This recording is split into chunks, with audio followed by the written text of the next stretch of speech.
It's a problem with the mark of the beast, with all the stable jobs and managers who have the mark of the beast to rape, drug, and kill and cause human slaves at the mental asylum, at the resorts, for the blogging, for... They slam the doors shut, killing the victims with their own families, locking them up, with psychiatrists who were whores at the club to live with brothels since the year 2000 for school blogging, being raped by demonic entities, satanic oil billionaires who own Princeton, who own the schools, at the club, who own slave trade pharmaceuticals, a product of the dead, for those who worship the dead. Oil Egyptian gods, other gods, actual demons. You are only protected if you follow God and take the innocent millennials' side who are not gainfully employed.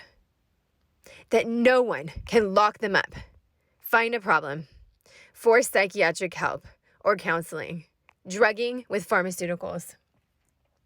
They have a restraining order from slave trade and all slave trade businesses, which is every major business, and all their employees, so no one can threaten them.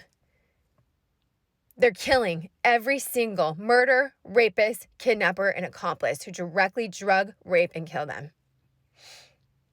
Brittany has doctors, lawyers, FBI on her side for 100 years. Brittany has witnesses who witnessed a brothel voiceover, who witnessed how they stole her checks where she won according to federal law. And they haven't paid any of the models or photographers for 20 years.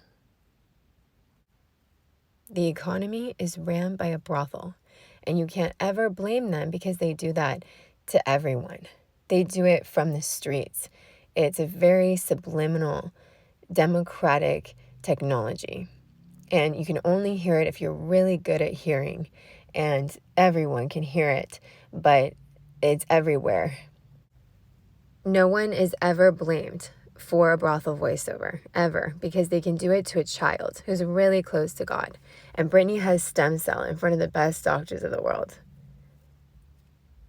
And so they can do it on the street if she walks down the street without her phone, in the bushes, with crickets, with their technology, with the Democratic Party doing that, threatening her to have them be locked up and killed for stem cell, for the health care, to try and get their family to cut them off financially, to have them be threatened with that.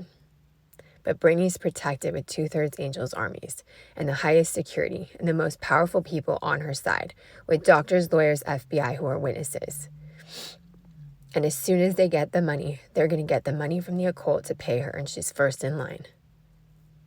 She's protected for 100 years with a restraining order from all slave trade, and so is her family. They have to be left alone when they're homeless, and they can't lock them up anywhere.